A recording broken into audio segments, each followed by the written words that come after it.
है, क्या कुछ सामने है, क्या डायरेक्शन दिए हाई कोर्ट ने? कोर्ट ने जो सेकंड रिट पिटिशन थी हमारी, वो रिट पिटिशन को अलाउ कर दिया है और जो ऑर्डर पास किया था prescribed authority deputy commissioner Chandigarh ने, ये कहते हुए कि इलेक्शन 6 फरवरी को कराई जाएगी, उस ऑर्डर को सेट असाइड कर दिया है और इलेक्शन की डायरेक्शन दे दी है कि 30 तारीख सुबह 10 बजे इलेक्शन होगी म्यूनिसिपल कॉर्पोरेशन ऑफिस में और जो प्रिजाइडिंग अथॉरिटी है वो फ्रेश अपॉइंट की जाएगी और चंडीगढ़ पुलिस जो है सिक्योरिटी का ध्यान रखेगी। बार बार दूसरा पक्ष लॉ एंड ऑर्डर को लेके हाई कोर्ट ने क्या कुछ कहा है? इसके ऊपर डिटेल्ड बहस हुई है और कोर्ट ने लॉ एंड ऑर्डर सिचुएशन को देखते हुए डायरेक्शंस दिए हैं कि law and order as per direction maintain किया जाएगा और चंडीगढ़ पुलिस ही फुली रिस्पॉन्सिबल होगी लॉ एंड ऑर्डर मेंटेन करने के लिए और ना इलेक्शन से पहले, ना इलेक्शन के दौरान और ना इलेक्शन के बाद कोई भी रक्कस क्रिएट किया जाएगा किसी भी पार्टी के साथ। समर्थकों की बहस हो रही थी कि समर्थक जो आए, कोर्ट का बड़ा फर्म व्यू है कि ना कोई समर्थक और ना ही कोई सपोर्टर और ना ही कोई सिक्योरिटी पर्सनल काउंसलर्स को अकम्पनी करेगा, उनकी सिक्योरिटी का इंतजाम चंडीगढ़ पुलिस करेगी। Thank you. मैं इस फैसले का स्वागत करता हूं।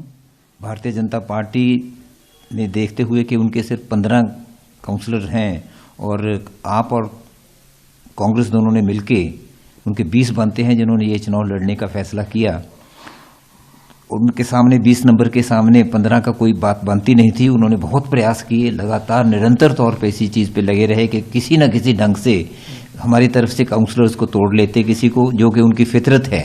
उन्होंने पहले बहुत हथकंडे अपना के, ऐसा ही गोवा में किया था, ऐसा ही मध्य प्रदेश में किया था, ऐसा ही महाराष्ट्र में किया था और नॉर्थ ईस्ट में किया। अब यहाँ भी उनका यही कोशिश थी, वो समझते थे ये तो मामूली सी बात है, लेकिन उसमें कामयाब नहीं हुए। इस कारण उन्होंने कई तरीके अपनाए। पहले तो उन्होंने, जो कि हमारे एक काउंसलर ने अपने फैसले के तहत, तीनों ने अपने अपने नॉमिनेशन पेपर कांग्रेस ने और आपके दोनों कैंडिडेट्स ने भरे थे। फिर फैसला हुआ था कि मेयर का चुनाव आम आदमी पार्टी लड़ेगी और सीनियर डिप्टी मेयर और डिप्टी मेयर के कांग्रेस लड़ेगी। इसके लिए हमें एक नॉमिनेशन पेपर विड्रॉ करना था, उन्होंने 2 विड्रॉ करने थे अपने सीनियर डिप्टी मेयर और डिप्टी मेयर के। वो एक्सेप्ट हो गए, अखबारों में फोटो दी उन्होंने देना, उसमें सिंपल होता है, एक्सेप्ट करने वाली कोई बात ही नहीं, सिर्फ अपने मंशा बताने की बात होती है कि मैं इससे अपने आप को, अपना नामांकन पत्र वापस ले रहा हूं। वो लिखती तौर पे दिया, लेकिन बाद में उनको पत्र आ गया कि ये आपका ये गलत है, आप फिर आइए।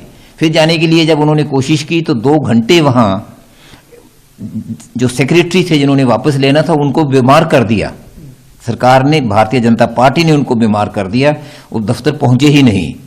और वहां इतनी देर में इन्होंने गैर हाजिरी में उसका फायदा उठाते हुए हमारे एक जिन्होंने नॉमिनेशन पेपर जसवीर बंटी ने विड्रॉ करना था, उनके पिताजी को गुमराह करके, भड़का के कि आपके बेटे को तो उठा के ले गई है कांग्रेस का कोई नाबालग नहीं, वो एक एडल्ट है और इलेक्शन लड़के इलेक्शन जीता हुआ है। पिछले 5 साल पहले भी, 7 साल पहले भी इलेक्शन लड़ा था। 35 साल की उम्र का एक नौजवान है, उसको कहते अगवा कर लिया। ये बिल्कुल भड़का के किया और उन्होंने जाके वहां शोर हल्ला किया। उसको देखते हुए उसमें पुलिस को वहां जबरदस्ती भेज दिया, जानते हुए कि उसमें कोई ऐसी बात नहीं है। लेकिन जब वो उनके पिताजी वहां पहुंचे तो उन्होंने देखा कि वो तो बिल्कुल ठीक बैठे हैं, सब लोगों से बातचीत कर रहे हैं। तो उन्होंने कहा कि मेरे को तो गलतफहमी थी, वो बिल्कुल राजी हो गए कि उन्होंने किसी ढंग की कोई शिकायत उनकी नहीं है। लेकिन भारतीय जनता पार्टी ने उससे एक माहौल बना दिया ऐसा कि अगले दिन जब चुनाव होने थे तो 11 बजे चुनाव होने थे, 10:30 बजे ऐलान कर दिया। खुद वो पहुंचे नहीं उनके काउंसलर्स, क्योंकि उनको मालूम था क्या कर रहे हैं।